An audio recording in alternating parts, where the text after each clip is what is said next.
Donald Trump and Trump media just filed for a Bitcoin ETF, but it's who he filed it with that makes me believe that he knows something about the 900,000 Bitcoin paper attack that could be held by Coinbase. Before you say, whoa, whoa, whoa, Brandon, let's back it up. Let's dive in to Trump's Bitcoin ETF that he recently filed with crypto.com. I know, right? Crypto.com. What are they doing with crypto.com? What are the connections here? Because if you look around the Bitcoin ETFs around the United States, 9 out of the 12 are custodied by Coinbase.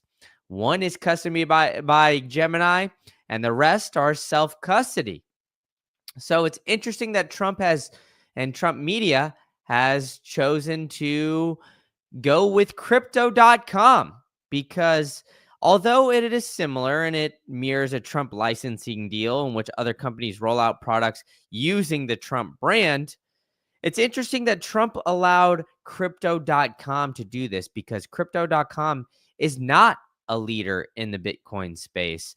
So with that, it is something that you see starting to take off. Why is crypto.com starting to get into the mix?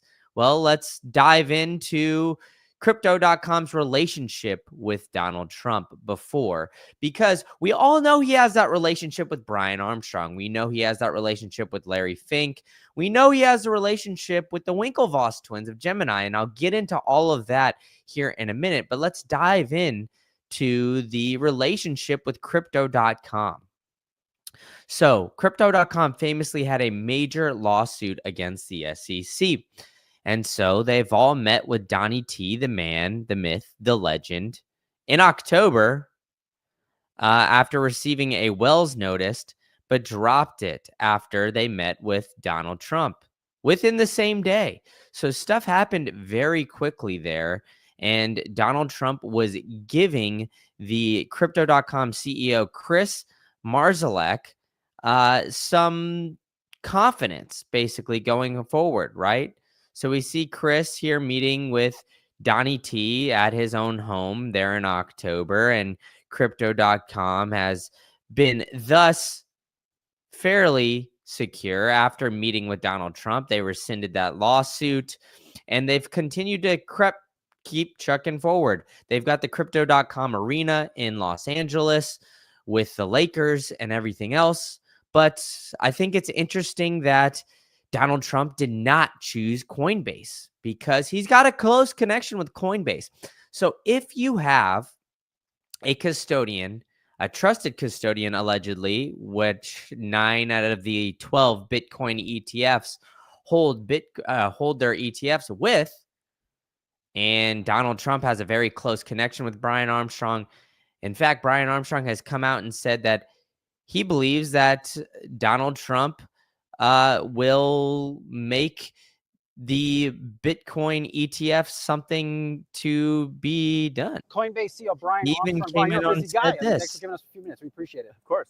So you've had the great opportunity of meeting twice with President Trump. You met him before the election. You met him after.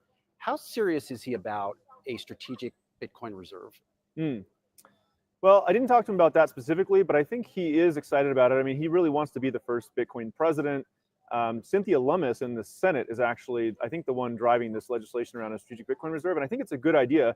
The U.S. actually has reserves in lots of things: gold, oil, I think like 27 different rare minerals like palladium and all these things. And so, I think the world is moving to a Bitcoin standard for money. They absolutely should hold. Any government who holds gold should also hold Bitcoin as reserve. I'm sure. So you heard it there from Brian Armstrong, right? He's met with President Trump multiple times on multiple occasions, twice, in fact. And they didn't talk about their Bitcoin strategic reserve. So what else did they talk about? You would have assumed that if Trump was talking about a Bitcoin ETF or trying to talk some sort of business, that they would go to his good old pal, Brian Armstrong. But it's interesting because BlackRock, Larry Fink, they've all had the rumors floating around of Coinbase's paper Bitcoin ETF, or Coinbase's paper Bitcoin problem. And it seems like Donald Trump has continued to double down with people outside of Coinbase for this. So he's looked at, some rumors here that are potentially circulating around. There's been discussions of Coinbase issuing other paper Bitcoin ETF products. In fact, Larry Fink has come out and said that, BlackRock has raised some concerns that they're issuing this paper Bitcoin to BlackRock and other ETFs. But all Brian Armstrong has simply come out and said, absolutely not. Trust me, bro. Don't worry about it. We're not issuing paper Bitcoin. This is not an issue here. But it seems like this is exactly the problem, is that everybody seems to be pointing out these rumors. And in this Bitcoin space, when there's smoke, there's fire, folks. And so it seems like everybody is somewhat worried about what is going on with the Coinbase ETF, the Coinbase situation, Coinbase, whatever they're building on. And from there, we're seeing Donald Trump partner with somebody who does not have a single Bitcoin ETF currently, crypto.com. So meeting with crypto.com is peculiar because it just doesn't add up. There's not a single Bitcoin ETF with crypto.com. They've met to seek the influence of the new administration, and they did this all before Trump got into office. Did they have this agreement previously, prior to Trump actually coming into office, just shortly after he got elected? Those are things that we don't really know for sure, but what we do know is that it just doesn't add up here. I mean, the number one Bitcoin ETF holder in the world met with Donald Trump multiple times on multiple occasions, and we haven't seen anything else.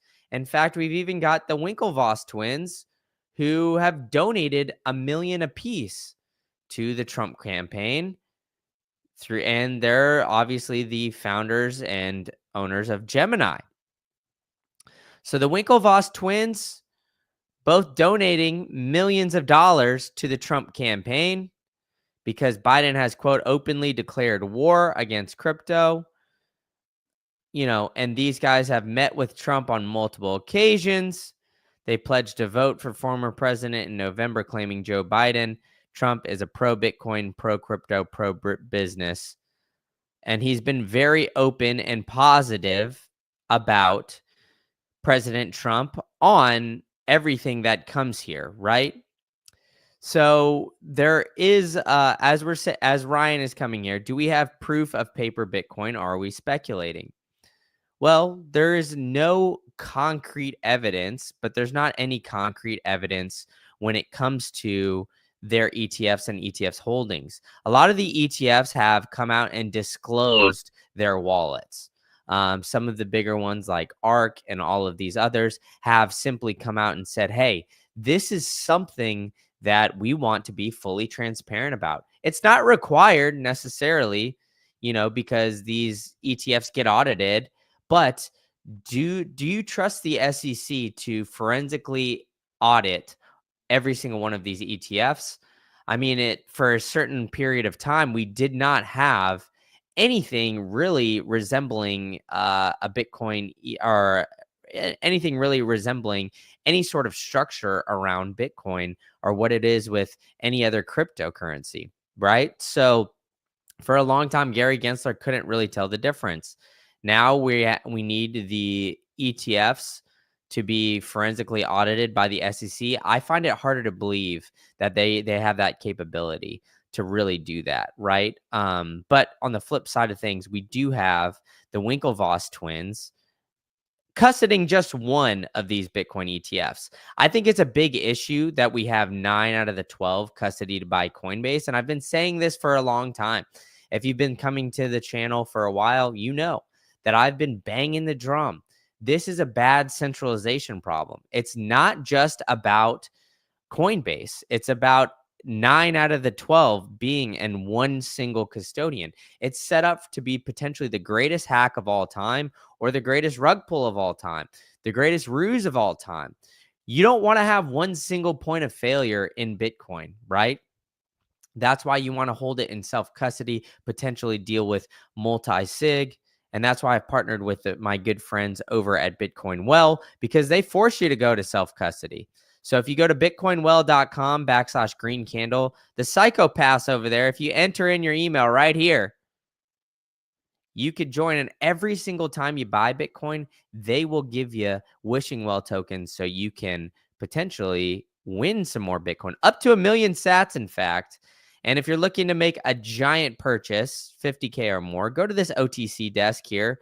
They've got the best OTC desk with some competitive rates where you can go and buy Bitcoin from them. They'll help you. They'll give you the white glove service and do all that. And you don't have to worry about that single point of failure being Coinbase, because that single point of failure seems to be evident here, right? I mean, it seems that Donald Trump is looking at what Coinbase is doing and saying he's going to go in a different direction, right? I mean, at a certain point in time, why are you going to crypto.com opposed to going to some other avenue like Coinbase? You've met with both of these CEOs. In fact, it seems like you've met with the Coinbase CEO more. And if you look at all the custodies here, right? Grayscale, Coinbase, ARK, Coinbase, BlackRock, Coinbase, Bitwise, Coinbase, VanEck, Gemini, WisdomTree, Coinbase, Coinbase, Coinbase, Coinbase, self-custody for one, and that's really it. We don't know about this /hashtags. So I think it's interesting that we've seen that this centralization come through, and it really highlights the issue, what we have here. The issue is all of these ETFs are custodied. The speculation is that why didn't Donald Trump go with Coinbase? Coinbase is an American publicly traded company. Why would you go with crypto.com opposed to Coinbase? You're going with a different competitor that does not have a single Bitcoin ETF. Currently, they've been in the crypto game for years. They don't custody it themselves. So why are you going to them? Why are you going to somebody else? Why are you partnering with a crypto.com instead of maybe even latching onto a BlackRock? We know Larry Fink has been very close with Donald Trump, one of the largest money managers in the world. But instead, alas, folks, we're seeing Bitcoin sitting here at 88,000. And we're sitting here and we're wondering what the hell is going on. Are we starting to finally see that run up? Are we finally starting to see that crawl back up? Bitcoin rose on this news. It increased once we heard Donnie T was launching this Bitcoin ETF and partnering with crypto.com. Is that going to be the news that starts it? Look, I don't think that we're going to see major price swings on anything short term like we might see right now. But what I do think is that we're going to start seeing some more positive price action here. I think that what we're seeing right now is, some short-term potential movement, but it's par for the course. It's really what we expect in this Bitcoin space. It's not something that we really anticipate seeing here going, straight up and to the right like many would want to see. So that's why I think it's interesting. We've got, how many more Bitcoin ETFs do we need? We had replies from that tweet, right? I mean, it doesn't make any sense. We don't need too many more Bitcoin ETFs. Why do we have so many of these options?